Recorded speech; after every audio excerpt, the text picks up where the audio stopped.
Hi, folks. Josh from Tough Call Podcast here as part of the Heavy Hockey Network. And for anyone that's new joining the show, hello. Great to see you. And welcome back to my faithful followers and listeners. I guess you could call this episode one of the 2023-2024 season. I haven't put out an episode yet.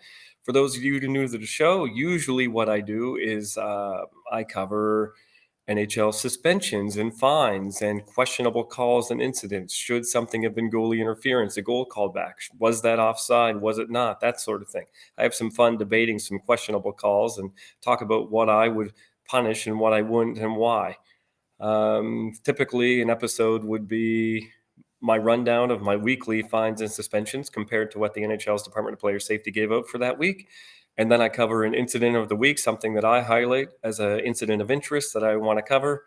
And then I do a by request, which is where I depend on you folks who send me clips because I always say I watch more hockey than anybody who doesn't get paid to watch the game does, but I can't see them all. So I like to have people watching every game and sending me clips of questionable plays they would like me to cover. And then I'll feature one of those on my by request. And then I end off every incident just talking about a general topic for about 10 minutes called Here's the Thing. But here's the thing, the Hockey Canada dressing room policy was recently revealed or recently found by the public, should I say. And the social media backlash is just off the charts, unreal. I haven't seen this kind of what we call now triggering, I guess, for a long time. This is something that's caused a tremendous reaction. I can't even believe it. So I'm going to devote the entire episode to the Hockey Canada dressing room policy in an entire episode called Here's the Thing.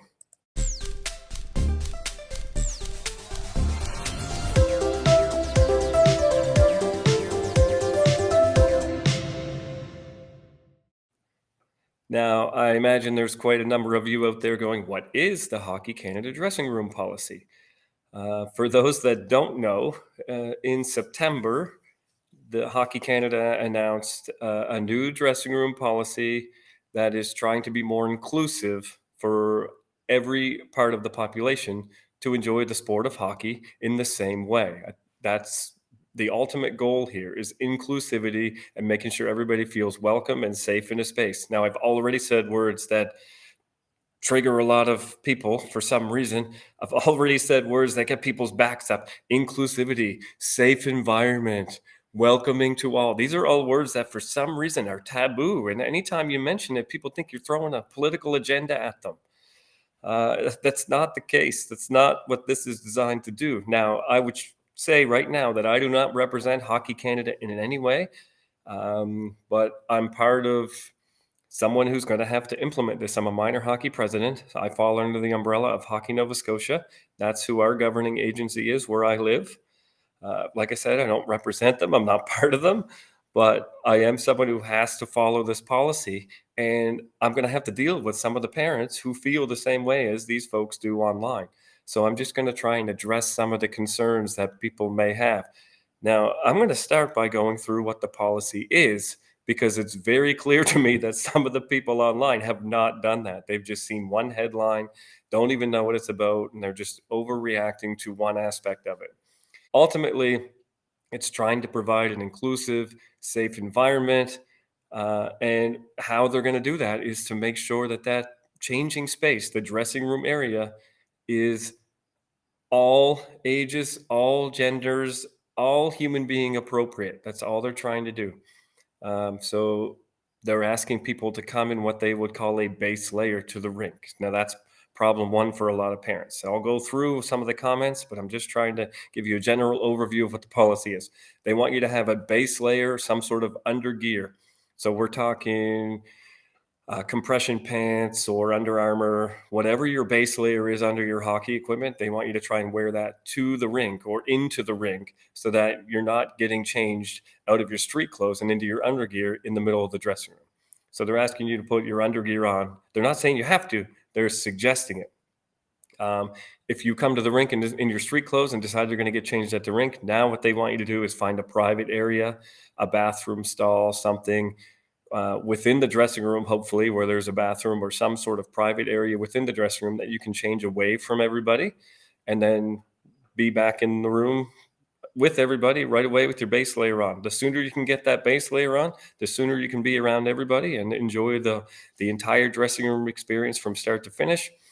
You play your game, you come back, and then when you shower, if you choose to shower, then you have to find a private space to get changed into a bathing suit or some other sort of base layer for a shower.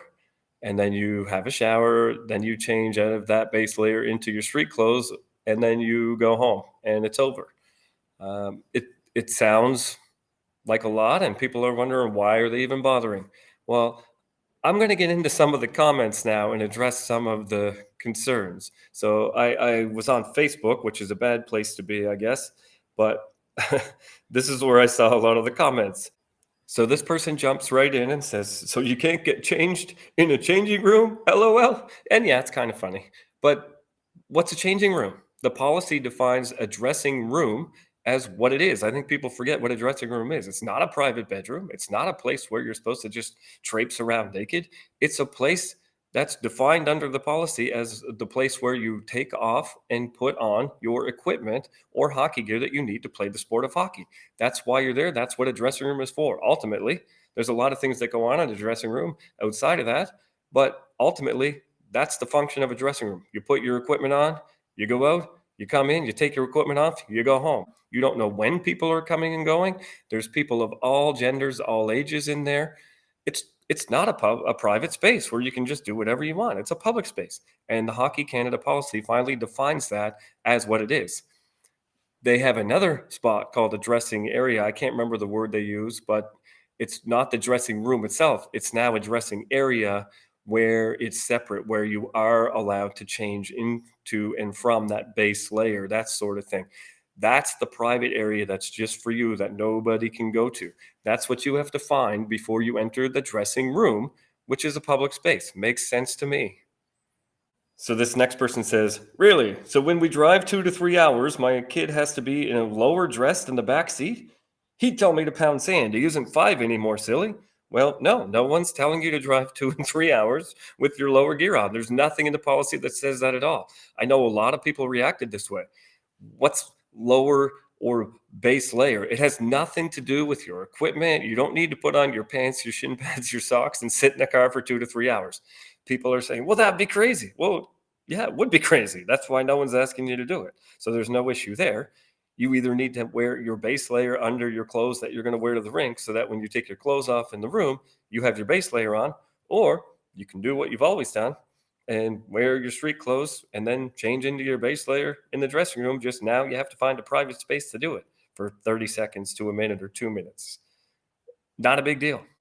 This person says, "This makes no sense whatsoever. Nobody is naked. What's the big deal of being in a dressing room in your underwear?"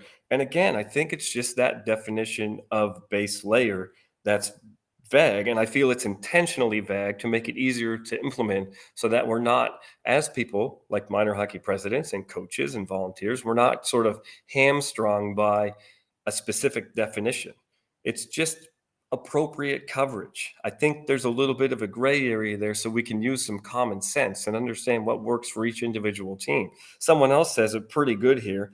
They may just be reinventing the wheel because they're vague with the base layer language. And I agree.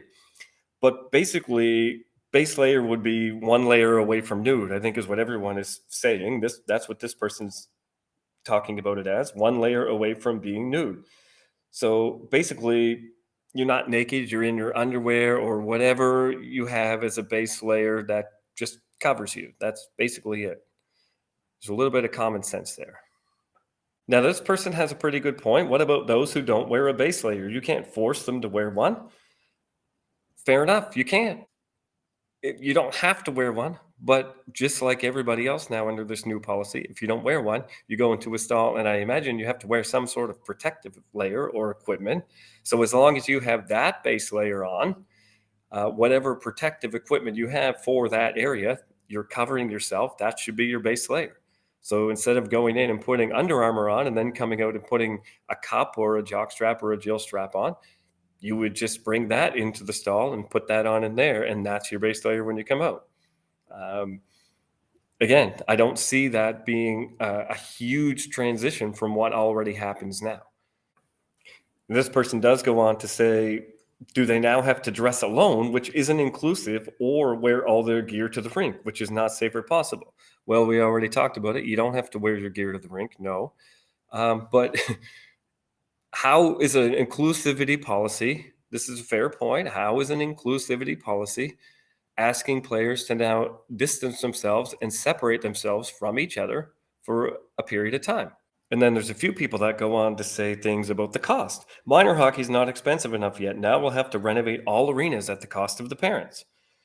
And who is going to fund this in every single rink in the country? Have these people seen the stalls in some of these dressing rooms? You can barely fit in half them. And I'm sure those washroom stalls are nice and clean. Wouldn't want to mop up all that urine off the floor, your socks and underwear. This will cost Hockey Canada millions of dollars to invest in stalls. Where's that money coming from? I challenge anybody to change in the provided bathroom stall, tiny and full of urine. Let the Hockey Canada executives demonstrate. There's suddenly a lot of Canadians very, very concerned about the sanitary conditions of the minor hockey arenas all across Canada. And it's laughable to me. I mean, yeah, some of them are pretty gross. Some of them are pretty disgusting. Some of them are pretty dirty, inaccessible. But you know what? I go back to the woman who asked, how is it inclusive to ask everyone to go change alone? Well, do you know who has to deal with all of these things already? Girls. That's their experience every time they come to the arena. They come to the arena and they have to change in a separate space. It's usually away from the main team. Like, I don't mean separate, I mean way away. The room is, like, off in distant corners of the arena, like, there's no chance to even feel close to part of a team when they're there, uh, and it's not always a dressing room. It's a broom closet, it's a storage closet, it's a recycling center, it's wherever makeshift space they have for females. And the other part is that often that's only one space for all girls that come to the rink. So guess what other girls come to the rink? Girls on the other team. Now you have your female players dressing and changing in front of and with people they don't even know, not just their teammates, complete strangers from the other team. And then after the game, after you have a game, could you imagine having to go in the room and hang out with the other team? That's what girls do all the time. They have to sit there and then to change in front of them. So they have to find a private space. So not only do they have to go to a separate room for their equipment, then they have to go to a separate room to change, to put their undergear on, then put their equipment, and then join the boys. So how is that inclusive? How is it inclusive for someone to change alone? I agree with your question, but exactly, how is it inclusive? So this policy is trying to make sure that everybody can be in the dressing room space. And remember, the dressing room is defined as a place where you put your equipment on, and you have to find a dressing area. So this person says, so many of you are wanting that your boys have to keep base layers on so our girls don't have to gear up in closets and hallways. And the common argument, I think the common conception right now is the response. Girls get their own dressing rooms in every league I've ever coached and had my daughter in. This is dumb. Well, that may be your experience, but it is certainly not the experience of everybody. And I want to make that clear. I don't pretend to know the experience that everyone has in a rink. This may be a very big inconvenience to you. It may not be a solution to a problem that you see. You might not see any problem at all, but I can assure you the problems exist, as are exhibited in these comments. Really? Well, she was lucky then, because my daughter, often the only girl, never got a dressing room to herself. And then someone else. So that must mean it's true everywhere, right? Obviously, they don't get their own room. Someone else. Then consider yourself lucky. My girls didn't get that. Another person, really, then you are very privileged to have arenas with the capacity to do that. That too bad so many of our girls do not have that experience. And then someone else under that. This is not the case for a lot of rinks. It's really not. I've traveled to many rinks all over this province. It happened in the States when I went there with my daughter. It's everywhere that too many times there is no real space for female players to dress. They have a horrible experience. They're jammed in the most unsanitary places that are not even accessible. So if we go back to those messages about the cost of the arenas, well, nobody cares about that right now. No one's renovating the arenas for these girls to make a safe space for them, to make a pleasant space for them. I mean, there are arenas that try, don't get me wrong. There are arenas that do have the infrastructure. Not everyone has the same experience. Some girls do have their own dressing rooms. Some arenas that don't have the infrastructure have at least tried to accommodate and create a space that's a little bit welcoming. So I don't mean to crap on the arenas, but it costs a lot of money to do that. So right now, that's what you're saying is we can't afford to create spaces for all these players to change in. So why are we creating that problem? But if we don't have this policy, that problem still exists. So that's not a reason to not have that policy. All we're asking right now is to try and include as many people in having the same experience as possible instead of excluding a specific demographic just because of things they can't control, i.e., how they were born. So, of course, there's this comment here. Is it too hard to separate the rooms? One for the girls, one for the boys. Problem solved. Yeah, that's what they do now. Problem absolutely not solved, like I just said. And then this perfect response, play in female leagues. Well, isn't that inclusivity we're going for here? That's exactly what this policy is for. And guess what, folks? It's not just the female players. Lots of other things have changed too. This comment here, absolutely absurd. If someone isn't comfortable, they can change in the stall. If someone is, they can change in the room. Stop making things about the minority of people and their feelings. This world is too soft. And this is another example of that. Stop peddling to the few. Well, we're not peddling to the few because now we have gender identity. Now we have, we never used to consider sexuality. We just assumed boys were okay changing in front of boys, girls were okay changing in front of girls. I don't know, you're making a lot of assumptions there, aren't you? And just because you're comfortable being naked in front of somebody doesn't mean that that person is comfortable with you being naked in front of them. If you want to be naked in front of them and you're doing that in a space where they have no choice but to be in, then you're the one that's causing the problem, not them. It shouldn't be up to them to vacate that space just because you feel differently than they do. They have every much as right to that space as you do, i.e., a dressing room. They need that place to put their equipment or gear on. If they're not comfortable with having people in all degrees of clothing or non-clothing, that's not on them. That's you're part of that. You need to make that space more welcoming. That's all they're saying. And I know there's a lot of people right now that already do that. They're not comfortable with their bodies. They're not comfortable with changing in front of people. So yeah, they do go change in a stall. And those people often get ridiculed. Those people are treated differently. And how come you can't change in front of everyone like everyone else? And what are you trying to hide? And I know kids will be kids, but you know why people are dropping out of hockey? It's it's simply because they can go be bullied, they can go be abused, they can go be made fun of for way less money in other sports. So why don't they just go instead of spending the money to go to hockey and all the travel and costs involved? If they're going to be bullied, they might as well go be bullied doing something where they only have to invest uh, 50% of the money in time into a sport. That's why people are leaving hockey. We're trying to make the environment more inclusive and keep people in the game, not just drive away the people we don't want so that it's more fun for the people that love it anyway. We want to bring new people to the game. I don't see a problem with this. And of course, there's the other aspect of this that I think no one really wants to talk about.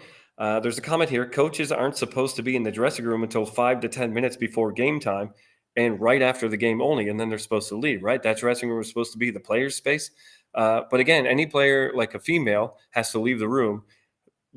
They have to come back. They have to wait till all the boys are ready. Then they come back. So they get maybe 5 minutes of the pregame talk or whatever. Part of this rule specifically talks about coaching time where the coaches aren't supposed to talk until everybody is changed and ready and in the sort of safe space, right? And ready to go. And this person says coaches aren't supposed to be in the dressing room until 5 to 10 minutes anyway. So why can't the kids get naked in front of each other? Because it's not going to be in front of the coaches. Well, that's not the case. That might have been the case when we were kids. We didn't have a lot of supervision. We also did things like helmet boxing, which, if you don't know, literally the goal was you put your helmets and gloves on and you beat each other up until someone literally is so dizzy they can't defend themselves anymore. We call that today concussion-like symptoms or a concussion. We don't want to have that happen. Uh, Sorry if you find that not fun to beat each other senseless before a game and then have to make them go play in a competition and get hit even more and possibly damage themselves for life. Hmm, Whatever. Plus, that type of environment is why we have Graham James. Is that what we want? No, it's not our fault that the game got ruined. It's because of those people. And we're saying, well, maybe that's a small percentage of people. You think of the hazing. Um, you're worried about not being able to show your private parts. Well, how about getting a brick tied to them? That's what happened in one of the stories. That was a rookie hazing. You We have all kinds of things going on in that dressing room that maybe used to be common, but they're not common anymore, and they should not be common. I have stories I should not be able to tell. I'm glad we don't do that anymore, and I'm glad we don't have to worry about it anymore. And particularly, the Graham Jameses of the world are who we really have to worry about. So that's why we have the rule of two. And this might be brand new information, but there has to be two fully trained, fully approved people in the dressing room at all times, and not one, two. Any type of team activity where you're going to be with the players, there has to be two coaches or two supervisors approved and with the appropriate checks and with the appropriate background investigations and all that. They have to be supervising your children at all times. So there really is no private, this is our team dressing room and you can do whatever you want anymore. Coaches should be encouraged to keep the door open. In the old days, they used to close the door, lock it, and that was their time. And they could yell at us and use all kinds of language, and we could beat each other up and do whatever we wanted. And now that's not the case anymore. So if you're going to have these adults, if you're going to make it mandatory to have these adults in the room, then why not also make it mandatory that when children don't have any clothes on, they have to be behind closed doors? That's part of the policy. I think it makes sense. Now the aftermath. So what happens when someone wants to use the shower after a game or practice? Well, in this new policy, unfortunately, you have to wear a bathing suit or some sort of base layer in the shower as well. Whatever you want to wear, but if you just can't be fully naked unless it's a private or divided stall. Now, some arenas have that and some don't. But again, we want to just make sure that players are in a private space when they're showering or washing themselves off. So you go to a stall and you change into your shower layer, and then you shower, and then you would go into a stall and change out of that layer and into whatever you want to wear out of the rink, and then you go. Now I do know that sounds like a lot. I'm not saying it's ideal. I'm not saying it's perfect. I'm not defending every aspect of this, but it comes from a good place. There's a lot of kids that choose not to shower. They leave. They leave the rink. They shower at home. That's fine. There's a lot of kids that change from their sweaty undergear and then they just wear regular clothes home and then they shower there. And there's some kids that choose to shower. And if you choose to shower, it's not like they're saying you can't shower. You just have to wear some sort of base layer in the shower. It's not perfect, but it's certainly not the worst thing that's ever happened. But again, there's the common sense element here. And this person says, and shower while dressed and leave in wet clothes in the middle of winter. That makes sense. Well, no, it doesn't. And that's why it's not the policy. Okay, but what about when the game is over? These kids have to leave the rink in the winter and they're soaking wet or with sweaty and smelly undergarments or wait their turn to use one bathroom with 17 players. Well, no, they don't have to leave the rink freezing cold and in wet stuff. I don't know why anyone would take a shower, even with a base layer on, and then leave it wet and walk out in the middle of winter.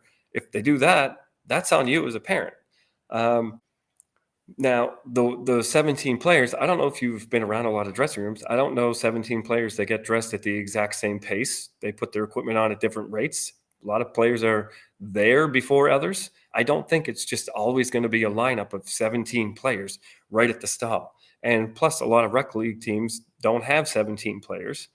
They have smaller teams. So, it's not a one size fits all situation. I think you're just going to get into a rhythm and figure out what works best for your team. We don't know until we try, right? And look, not everyone hates this. Here's a comment here. I'm a volunteer in the hockey community and I welcome this change. My daughters left co ed hockey because of the change room rule. Uh, It means a significant increase in travel costs for us to play female hockey and missing the opportunity to play in her community with her peers. Long overdue, Hockey Canada. And you know what? I couldn't agree more. That's also been my daughter's experience. It certainly has increased our travel costs to play female hockey. It's a choice we felt like we had to make. And hopefully now players coming through won't feel like they have to make that choice anymore. And also, I'm getting a sense from most of the comments that this type of thing is already taking place. It's pretty similar to what already goes on in a lot of hockey dressing rooms. Like I said, I see a lot of players that choose to go into private cells to change into their base layer. I really do believe that what is the most troubling to people is that they're calling it a policy now. People are saying, why do we bother having this if a lot of this is already happening before? Well, because in the cases where it's not happening, or the exclusivity of the female players, for example, or transgender players, or any type of person who doesn't feel comfortable in an environment where other people are naked around them, uh, this just includes them. We already try to make the environment comfortable, so let's just make it a rule that everyone has to try and do that. But I think that's what people are afraid of. My rights, my freedoms, the word policy, gender identity, get this agenda out of here. Well, it's not an agenda. It's like I said, it's not a one size fits all thing, but it's not something that not all of us can wear. I mean, give it a shot. Let's see how it goes before you absolutely freak out. It's not the dumb policy that people are making it sound like, in my opinion. I don't see what the big deal is.